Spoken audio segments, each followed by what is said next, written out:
അല്ല എന്നാലും പിന്നെ ഇത് എവിടെ പോയതെന്നറിഞ്ഞില്ലല്ലോ. ദൈവമേ, നല്ല വഴിയും തെറ്റി പോയാ. എവിടെയും പോട്ടേന്ന്, എവിടെയും പോട്ടെ. അല്ല എന്താണ് ഇത് രാവിലെ ഇറങ്ങി പോകുമ്പോ പറഞ്ഞാൽ എന്താ കുഴപ്പം? ഇതല്ലോ എല്ലാത്തിനും അമ്മ പറഞ്ഞാൽ മതി. കഷ്ടം തന്നെ കേട്ടോ ഇത്. ഇങ്ങനെയാണ്ടാ പെണ്ണുങ്ങള്. ഇതിപ്പോ എനിക്ക് തോന്നണതേ ജമന്തിയുടെ എന്തെങ്കിലും ആവശ്യത്തിന് തക്കത്തിലൂടെ വിളിച്ചോണ്ട് പോയിട്ടുണ്ട്. എന്നാ പിന്നെ ഇത് പറഞ്ഞോട് അളിയാ. അതെ, ഇവന്മാർക്ക് ഒരു ഉത്തരവാദിത്വം ഇല്ലാതെ വന്നേക്കും. ഇത്ര കഷ്ടമാണ് നോക്കണേ. ഇതെന്താ പ്രശ്നം എന്നറിയോ? അവരുടെ എല്ലാ ആവശ്യങ്ങളും ഒന്നും ചോദിക്കുന്നതിന് മുമ്പ് എല്ലാം നടത്തി കൊടുക്കുന്നുള്ള കുഴപ്പമാണ്. തന്നെ നമ്മൾ തന്നെ തെറ്റുകാർ. നിങ്ങൾ അതൊന്നും പറഞ്ഞോണ്ട് നിൽക്കാതെ ഇത് എന്താണ് ഇനിയിപ്പോ ചെയ്യേണ്ടുന്നത്? ഒന്ന് ചെന്ന് നോക്ക് നിങ്ങൾ ആരെങ്കിലും. പോണെങ്കിൽ അങ്ങ് പോട്ടമ്മ അതുവഴി. പിന്നല്ലാതെ എന്നോട് വല്ലതും പറഞ്ഞായിരുന്നോ? എന്നോട് എവിടെ അളിയാ, ഞാൻ കിടന്ന് ഉറങ്ങായിരുന്നു. അങ്ങനെ ചായ പോലും ഇത്ര സമയമായിട്ട് ഞാൻ കുടിച്ചിട്ടില്ല. അതല്ല, അങ്ങനെ ആർക്കും അവരെ വഴിതെറ്റിക്കാനൊന്നും പറ്റത്തില്ല. അവരാരെങ്കിലും വഴിതെറ്റിക്കുന്നതല്ലത്, അവരാരും തെറ്റിക്കാനൊന്നും പറ്റത്തില്ല. അതെനിക്കറിയാം. എന്തോ കാര്യം കാണും. അതല്ലേ ഇതള്ള എന്നെ വളർത്തി അതിനെ പാഴാക്കിയത്. ഞാൻ അതേ പറയൂ അമ്മ, നിങ്ങൾ തന്നെ കുഴപ്പക്കാരി. അങ്ങനത്തെ ചെല്ലവും കൊടുത്ത് പഠിപ്പിച്ച് ഇനിയിപ്പോൾ അതും ഇതും പറഞ്ഞിട്ടൊന്നും കാര്യമില്ല. നമുക്ക് വേറെ മാർഗം നോക്കും. ഇത് എങ്ങനെ മനസമാധാനത്തോടുകൂടി ഓഫീസിൽ പോകുന്നതാണ്? ഇപ്പൊ എന്തൊരു മാർഗം പത്രത്തിൽ കൊടുക്കണോ? 2 പെണ്ണുങ്ങളെ നാത്തുമാരെ കാണാനില്ല. നാണക്കേടല്ലേ അത്?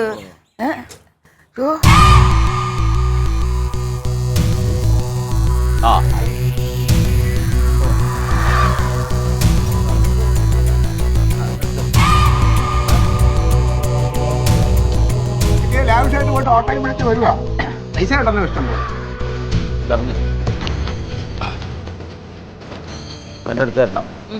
ഒരു മിനിറ്റ്.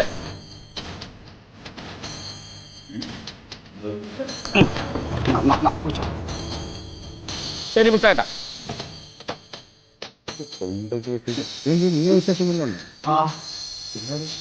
ഇവിടെ വിളി.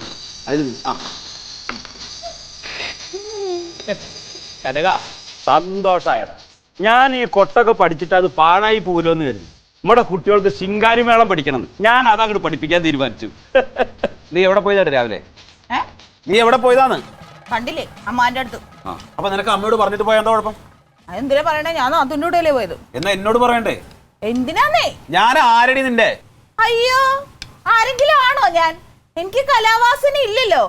ഞാൻ മന്ദബുദ്ധിയല്ലേ. പിന്നെ അരിച്ചാക്കില് പഞ്ഞി നിറച്ച് കുത്തി കയറ്റിയതല്ലേ ഞാൻ. അവൾ അങ്ങനെയൊക്കെ ആണെന്നുള്ളത് ഓക്കെ, അതവിടെ ഇരിക്കട്ടെ. നീ എന്ത് ഉദ്ദേശിച്ചാണ് പോയത്? എന്നോടൊരു വാക്ക് പറഞ്ഞു റെഡി. ഞാനെല്ലാം നിർത്തി. എന്ത് നിർത്തി? ഇനി മുതൽ നിങ്ങളോട് അനുവാദം ചോദിക്കുന്ന പ്രശ്നമില്ല. അത് ശരി. എന്നെ പുറത്തുകൊണ്ടാവുന്നാണല്ലേ നിങ്ങൾക്ക്? കലാവാസന ഇല്ലാത്തോണ്ട്. അതുള്ളത് തന്നെ. അതുകൊണ്ട് എല്ലാം നിർത്തി. അടുക്കളയും പൂട്ടി. അല്ല, എന്താ നിങ്ങളുടെ ഉദ്ദേശം? ഇനി അടുക്കളയിൽ കിടന്ന് തീയും പോയും കൊള്ളാൻ ഞങ്ങളില്ല. പിന്നെ നിങ്ങൾ എന്തെടുത്ത് തിന്നും? നിങ്ങൾക്ക് തിന്നാതിരിക്കലൊക്കെ നിങ്ങളുടെ ഇഷ്ടം. ഞങ്ങളുടെ കാര്യം എന്തെങ്കിലും ചെയ്യും. ഇത് പ്രാന്തൊന്നും അല്ല. ഞങ്ങൾ രണ്ടുപേരും ഒരു പുതിയ സംരംഭം തീരുമാനിച്ചിട്ടുണ്ട്. എന്ത് സംരംഭം? ഞങ്ങൾ ശിങ്കാരിമേളം ഗ്രൂപ്പ് ഇടാൻ പോവാ. എന്തിന്റെ കേടാണെന്ന് എന്റെ അമ്മ ഇവിടെ കൊട്ടു തുടങ്ങാൻ പോവാണെന്ന്. എന്തിനാ കൂട്ടണ? അതൊന്നും വേണ്ട, ഇവിടെ അതൊന്നും ശരിയാവില്ല. ഞങ്ങൾക്ക് കലാവാസന ഉണ്ടോന്ന് അറിയണമല്ലോ. ഞങ്ങൾ ആദ്യം അമ്മാവിന്റെ അടുത്തുനിന്ന് ചിങ്കാരിമേളം പഠിക്കും. എന്നിട്ട് കുടുംബശ്രീയിലുള്ളവരെയും പഠിപ്പിക്കും. ഇത് മനഃപൂർവ്വം ചെയ്യണ പരിപാടികളാണ്. ഒരു കാര്യം, ഞങ്ങളുടെ അളിയൻസിന്റെ കൊക്കിന് ജീവൻ ഉണ്ടെങ്കിൽ ഇതിന്ന് ഒരു ശബ്ദം പുറത്തു വരാൻ ഞങ്ങൾ സമ്മതിക്കില്ല. കാണാടി. അതെ, ഞങ്ങൾ ഇതൊക്കെ പഠിത്തമൊക്കെ കഴിഞ്ഞിട്ട് ഇനി ട്രൂപ്പായിട്ട് പ്രോഗ്രാമിന് പോകാൻ പോകും. ഞങ്ങളുടെ പ്രോഗ്രാം അമ്മാവൻ പിടിക്കും.